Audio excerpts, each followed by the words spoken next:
Good morning students, welcome to my YouTube channel accounts boss. मैं आपको chapter पढ़ा रहा हूँ एडमिशन ऑफ ए पार्टनर, जिसका लेक्चर नंबर 20 हम अपने टोटल वीडियो नंबर 119 में आज डिस्कस करने वाले हैं। और आज का टॉपिक होगा accounting treatment of revaluation of assets and liabilities. एक बहुत ही इंपॉर्टेंट टॉपिक है बच्चे। जब मैं आपको बताऊंगा कि कैसे एसेट्स और लायबिलिटी का रिवैल्यूएशन किया जाता है, वैसे मैं आपको बता दूं बच्चे, मेरे प्यारे बच्चे, ये जो टॉपिक है मैं ऑलरेडी आपको पढ़ा चुका हूं change in profit sharing ratio में। तो आइए जानते हैं। There are two methods for revaluation of assets and liabilities. पहला, when revised values are to be recorded in the books, मतलब मान लो एसेट्स की वैल्यू 5 लाख है और आज की वैल्यू हो गई 5,50,000, तो नया वाला बैलेंस शीट में हम 5,50,000 दिखाएंगे। उसको बोला जाता है when revised value are to be recorded in the books of accounting। दूसरा, when revised value are not to be recorded in the books, मतलब मान लो हमारे एसेट्स की वैल्यू 5 लाख है और बढ़ के या घट के हो गई 4,50,000, तो ये घटा हुआ प्राइस ना दिखा के हम 5 लाख का 5 लाख ही दिखाएं, उसको बोला जाता है when revised value are not to be recorded in the books. Before coming to about topic, let's discuss need for revaluation. जानते हैं कि क्यों जरूरत पड़ता है रिवैल्यूएशन का। Realisable value of assets and actual position of liabilities may not be the same at which they appear in the books. मान लो जो एसेट्स है, जो लायबिलिटीज है, उसकी वैल्यू सेम नहीं होगी जो अभी बुक्स में दिख रही है। Such a difference does not affect the partner as long as there is no change in the constitutions of a firm। अब जब तक कि फॉर्म के कॉन्स्टिट्यूशंस में चेंजमेंट ना हो, फॉर्म के डीड में चेंजमेंट ना हो, तब तक कोई खास प्रभाव नहीं पड़ता है पार्टनर्स के बीच पे। लेकिन जैसे ही फॉर्म का रिकॉन्स्टिट्यूशन होता है, उसके कॉन्स्टिट्यूशन में बदलाव होता है, उसके डीड में चेंजमेंट होता है, चाहे कोई भी कारण हो, चाहे change in profit sharing ratio का कारण हो, चाहे वो एडमिशन का कारण हो, चाहे रिटायरमेंट का कारण हो या डेथ का कारण हो, हमको एडजस्टमेंट की जरूरत पड़ जाती है। जो हमारे एसेट्स और लायबिलिटीज में इंक्रीज और डिक्रीज हुआ है उसके लिए। फॉर एग्जाम्पल, मान लेते हैं ए और बी दो पार्टनर हैं। इन्होंने सी को एक नया पार्टनर एडमिट करता है, मतलब रखता है 1/4 शेयर के लिए। और ये दोनों मान लो रेशियो नहीं दिया हुआ, इक्वल प्रॉफिट, इक्वल पार्टनर मान लो कि एडमिशन के समय फ्री होल्ड प्रीमाइसेस समझते हैं ना, ये एसेट होता है। और फ्री होल्ड प्रीमाइसेस जो है बुक में दिख रहा है 1 लाख का। बुक में दिखना मतलब बैलेंस शीट में दिखना, ओल्ड बैलेंस शीट में। और जिसका मार्केट वैल्यू आज के डेट में 1,40,000 है। मार्केट वैल्यू कितना है बाबू? 1,40,000, 1,40,000। Now the increase in value जो हुआ है 40,000, जो इंक्रीज इन वैल्यू हुआ है 40,000, उस इंक्रीज पे किसका राइट है बताओ जरा? सी का राइट है कि सिर्फ ए और बी का राइट है? नहीं दिख रहा है। सी का राइट है कि सिर्फ ए और बी का राइट है? ध्यान से देखना, मैं फिर से बता दूं, ए और बी दो पार्टनर है इक्वल, सी एक नया पार्टनर बनता है 1/4 के लिए। उनके बुक्स ऑफ अकाउंट में, मतलब पुराने जो बैलेंस शीट है उसमें, बैलेंस शीट में फ्री होल्ड प्रीमाइसेस 1 लाख का था, जिसका मार्केट वैल्यू आज के डेट में 1,40,000 है। तो जो इंक्रीज हुआ है 40,000 पे, उस पे किसका हक है? जाहिर सी बात है ये 40,000 का जो प्रॉफिट है belongs to A and B, क्योंकि C has no right to have a share of the profit because it arises before his admission as a partner। C C के पार्टनर बनने के पहले से ये राइज हुआ है, तो सी को क्या हक होगा कि वो 40,000 को अपने पास ले जाए। इसीलिए जो 40,000 का जो शेयर है वो सिर्फ और सिर्फ ए और बी का होता है। So it's necessary to increase the value of premises in the books to 1,40,000। इसीलिए नए वाले बुक्स ऑफ अकाउंट, नए वाले बैलेंस शीट में हमको 1,40,000 दिखाना चाहिए, और जो 40,000 का क्रेडिट हुआ है वो ए और बी के बीच में उनके ओल्ड रेशियो में डिस्ट्रीब्यूट कर देना चाहिए, जो 40,000 का प्रॉफिट हुआ है, और नया वाला बैलेंस शीट में 1,40,000 दिखा देना चाहिए। जो 40,000 से बड़ा है उसका प्रॉफिट लेके चला गया ए और बी ओल्ड रेशियो में, सी उस पे हक नहीं जमाएगा। ठीक है बच्चा, तो इस कारण से ना हमको रिवाइज्ड वैल्यू को रिकॉर्ड करना होता है। जरा रिकॉर्ड करना सीखते हैं, कैसे रिकॉर्ड किया जाता है। पहला, when revised value are to be recorded in the books, जब रिवाइज्ड वैल्यू को हम रिकॉर्ड करेंगे बुक्स ऑफ अकाउंट में, यानी कि न्यू बैलेंस शीट में, हम न्यू बैलेंस शीट जो रिकंस्ट्रक्शन के बाद बनेगा उसमें हम दिखाएंगे जो चेंज्ड फिगर है उसको, चाहे वो बढ़ा हुआ फिगर हो चाहे वो घटा हुआ फिगर हो, उनको हम दिखाएंगे। When assets liability are to be recorded at their revised value, then revaluation of assets and liability is done with the help of an account titled revaluation account or profit and loss adjustment account। जब कभी हम ऐसा करते हैं कि revised value को books of account में लिखते हैं, वैसे स्थिति में हमको रिवैल्यूएशन अकाउंट बनाना होता है या profit and loss adjustment account बनाना होता है। आइए समझते हैं रिवैल्यूएशन अकाउंट कैसे बनाया जाता है। रियलिटी में पढ़ाया हूं इसलिए समझ में आ रहा होगा, लेकिन फिर भी जब कभी एसेट्स में बढ़ोतरी हो जाए, इंक्रीज हो जाए, तो जितना इंक्रीज हुआ, मान लो 10,000 था बढ़ के हो गया 15,000, तो जितना इंक्रीज हुआ, जो 5,000 का इंक्रीज हुआ, उसको यहाँ पे आप लिख देंगे। ये नहीं कि 15,000 लिख देंगे, याद रखिएगा बहुत सारे बच्चे जो उसमें आके 15,000 लिख देते, भाई जितना से बढ़ा उसको लिखेंगे। और रिवैल्यूएशन अकाउंट जो होता है वो नॉमिनल अकाउंट होता है। रिवैल्यूएशन अकाउंट जो होता है बाबू, वो एक नॉमिनल अकाउंट होता है, और नॉमिनल अकाउंट का तो रूल होता है debit all expenses and losses, credit all incomes and gains. तो जाहिर सी बात है, कभी भी एसेट्स में इंक्रीमेंट हुआ तो प्रॉफिट हुआ, और इस प्रॉफिट को यहां पे लिख देंगे क्रेडिट साइड में। ठीक है, और कोई लायबिलिटी में कमी हुआ, डिक्रीज हुआ कोई लायबिलिटी, तब भी प्रॉफिट होगा, और जब भी प्रॉफिट होगा तो हम इसको क्रेडिट साइड में लिख देंगे। अनरिकॉर्डेड एसेट क्या होता है जरा समझो। मान लो 2 पार्टनर था, ए और बी, सी एक नया पार्टनर बन रहा है।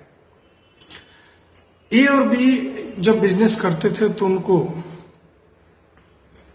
राष्ट्रपति ने उनके अच्छे बिजनेस के कारण उसको गोल्ड मेडल मान लो दिया था, और वो गोल्ड मेडल लाके वो अलमीरा में रख दिए थे, अपने गोदरेज में रख दिए थे।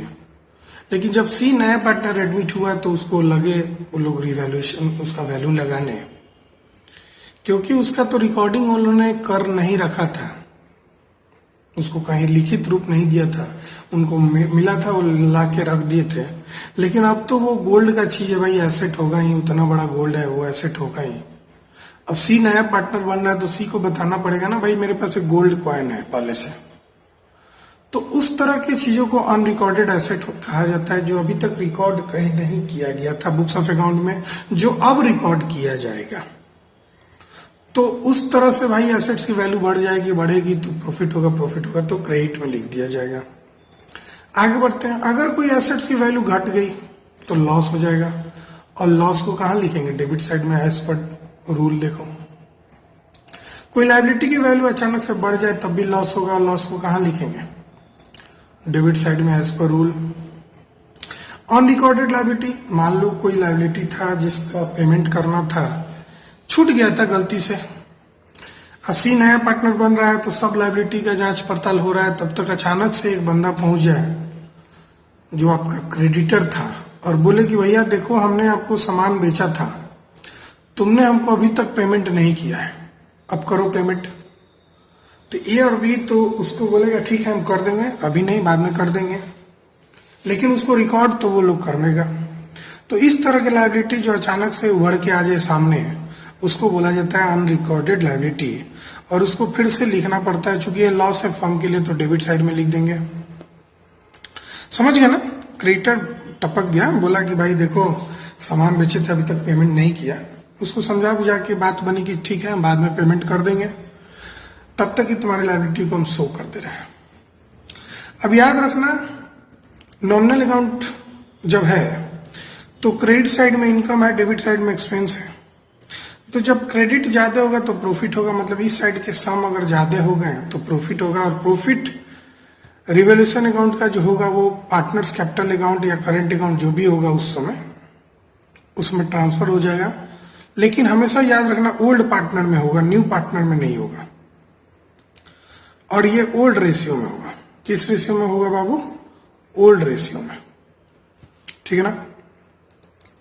अब मान लो डेबिट साइड ज्यादा हो गया, क्रेडिट कम हो गया, तो जब डेबिट ज्यादा हो गया क्रेडिट से तो लॉस हो जाएगा, और उस लॉस को यहां पे लिख देंगे loss on revaluation transfer to partners capital या करंट अकाउंट।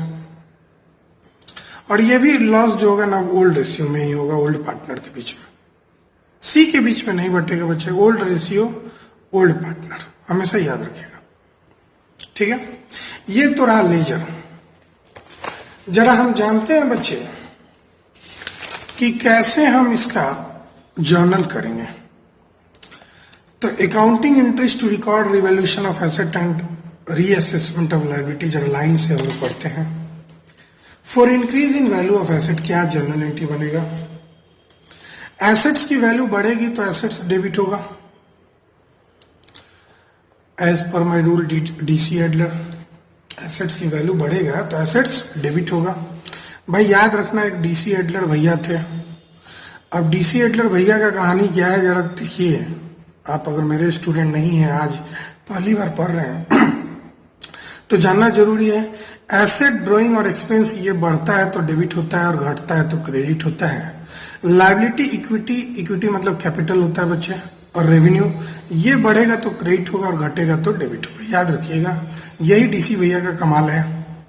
तो एसेट्स बढ़ेगा तो डेबिट होगा, और एसेट्स बढ़ने से प्रॉफिट होगा, और वो प्रॉफिट एंड लॉस अकाउंट में ना जाके profit and loss adjustment account में जाता है, या रिवैल्यूएशन अकाउंट में जाता है। आप profit and loss adjustment account भी लिख सकते हैं। बात समझ रहे हैं मेरी? भाई एसेट्स बढ़ेगा तो डेबिट हुआ, और इसका बढ़ने के कारण जो प्रॉफिट होगा उसको ट्रांसफर करेंगे हम profit and loss adjustment account में या रिवैल्यूएशन अकाउंट में। नरेशन लिख देना, increase in the value of asset. लो एक तो लिख दे रहे, increase in the value of an asset. ठीक है बच्चा? Decrease in the value of asset, जब भी एसेट्स घटेगा तो क्रेडिट हो जाएगा टू एसेट्स।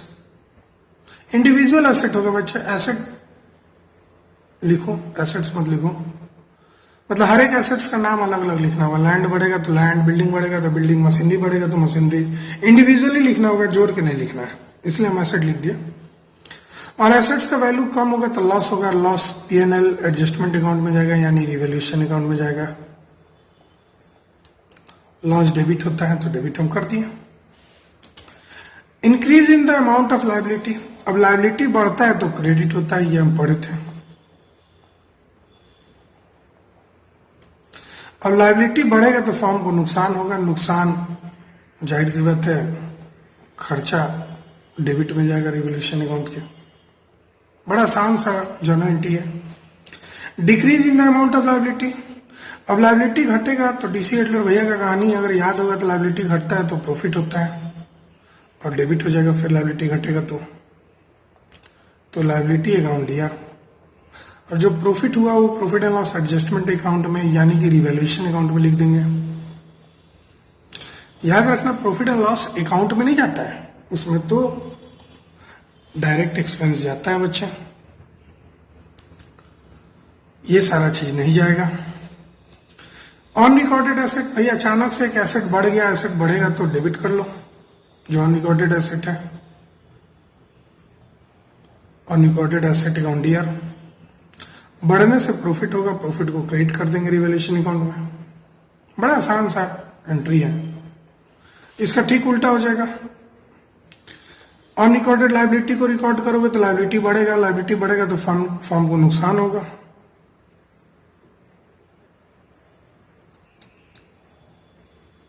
तो नुकसान को डेबिट हो जाएगा। ऐसा करते एंट्री समझ गए होंगे, है ना। अब भाई अब आप जरा देखते हैं for transfer of balance in revaluation account, मतलब कि रिवैल्यूएशन अकाउंट में जो रिवैल्यूएशन आपने देखा जर्नल में, उसका डेबिट वाला ज्यादा है कि क्रेडिट वाला ज्यादा है, जरा कंपेयर करेंगे। डेबिट को कंपेयर करेंगे क्रेडिट से। अगर डेबिट ज्यादा होगा तो लॉस हो गया, डेबिट ज्यादा होगा तो लॉस होगा, और क्रेडिट ज्यादा होगा तो प्रॉफिट होगा। तो रिवैल्यूएशन का अगर डेबिट ज्यादा हो गया, रिवैल्यूएशन का डेबिट ज्यादा हो गया तो हमको लॉस हो जाएगा। अभी हम लोग जानते हैं कि credit side exceeds debit side, और क्रेडिट साइड मान लो ज्यादा है रिवैल्यूएशन का तो प्रॉफिट हो गया। तो रिवैल्यूएशन अकाउंट डीआर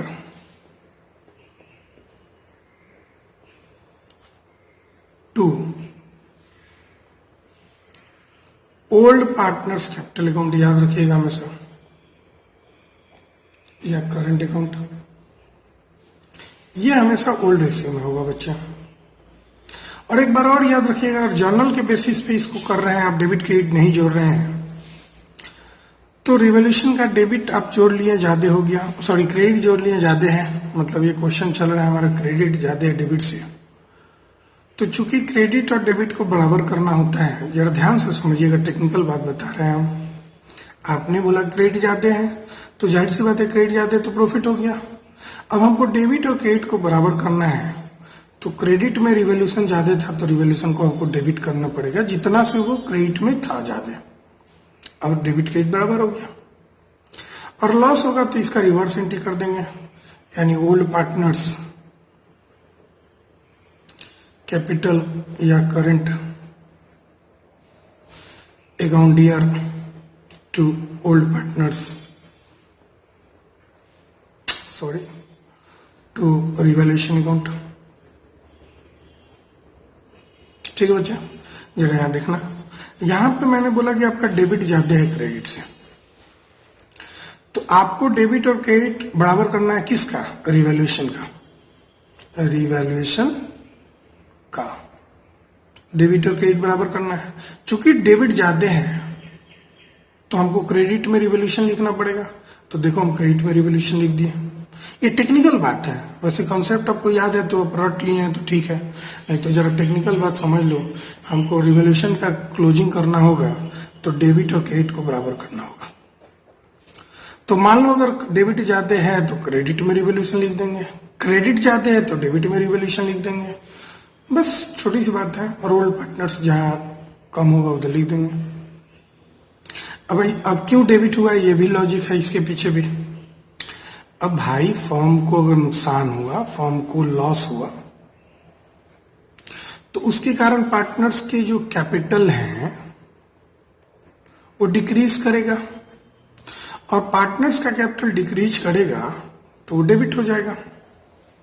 पार्टनर्स का कैपिटल डिक्रीज करेगा तो डेबिट हो जाएगा, अगर पार्टनर्स का कैपिटल इंक्रीज करेगा तो क्रेडिट हो जाएगा, जैसे ऊपर वाले केस में हुआ। तो आप समझ सकते हैं कि पार्टनर्स कैपिटल अकाउंट डेबिट क्यों हुआ। लॉस हुआ, लॉस के कारण उसका कैपिटल घटेगा, घटेगा तो डेबिट होगा। और इसके पीछे भी आप लॉजिक समझ गए होंगे कि रिवैल्यूएशन को क्यों हम डेबिट किए और क्यों हम क्रेडिट किए, क्योंकि हमको रिवैल्यूएशन अकाउंट क्लोज करने के लिए डेबिट और क्रेडिट बराबर करना होता है। आशा करते हैं आप बहुत अच्छे से समझ गए होंगे। नहीं समझे होंगे तो कोई घबराने की बात नहीं है। हम आपको change in profit sharing ratio में तो पढ़ा ही दिए हैं, एडमिशन ऑफ ए पार्टनर में पढ़ा ही दिए हैं, अब रिटायरमेंट ऑफ पार्टनर में पढ़ लेना। अब इन तीनों जगह नहीं समझ में आया तो भाई तुम्हारा भगवान ही भला करेगा।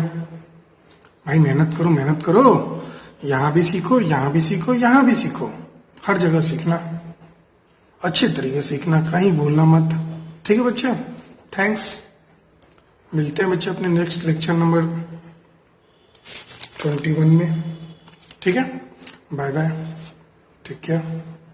Please like, share and subscribe my YouTube channel accounts boss. Thank you all of